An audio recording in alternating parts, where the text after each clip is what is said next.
Hello everyone welcome to back my YouTube channel City Education. तो देखंतु आपण मानकर जो स्पेशल ओटीटी एग्जाम होइतिला तो तार आंसर की आसी जाइछि वर्तमान समय रे बीएससी ओडिशा द्वारा।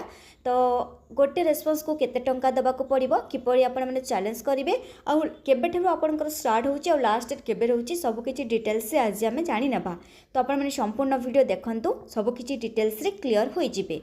तो ये हूँ जहाँकि ऑफिशियल नोटिस देखिपे board of secondary education Odisha Cuttack special Odisha teacher eligibility test बा SOTT 2025।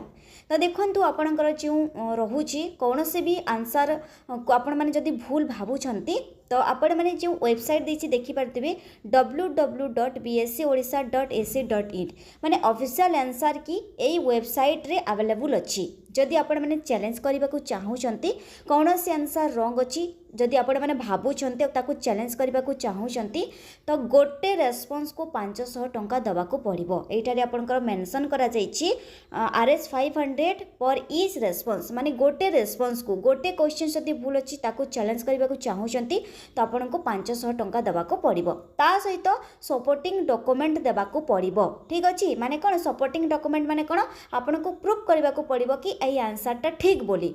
तो यहीटा आपणकर देखंतु जहाँकि लास्ट डेट रोची 16 माने आपणकर यहाँ 10th रु बा आज ठारू आपणकर स्टार्ट होची बा आज 11 AM ठारू वर्तमान स्टार्ट हो जाइछि। लास्ट रोची 16/10/2025 माने 16 तारीख पर्यंत आपण माने चैलेंज करि पारिबे। एटा आपणकर वेबसाइट रे अवेलेबल थिबो। ओके जदि आपण माने किछि भी जदि आपण मानकर भूल अछि आपण माने जदि आंसर को चैलेंज करबा को चाहउछंती तो सपोर्टिंग डॉक्यूमेंट देकी आपण माने चैलेंज करंतु आ पर माने गोटे रेस्पॉन्स को ओके गोटे क्वेश्चन जदि भूल अछि ताको चैलेंज करबा को चाहउछंती पर क्वेश्चंस ओके 500 टंका देबा को पड़िबो।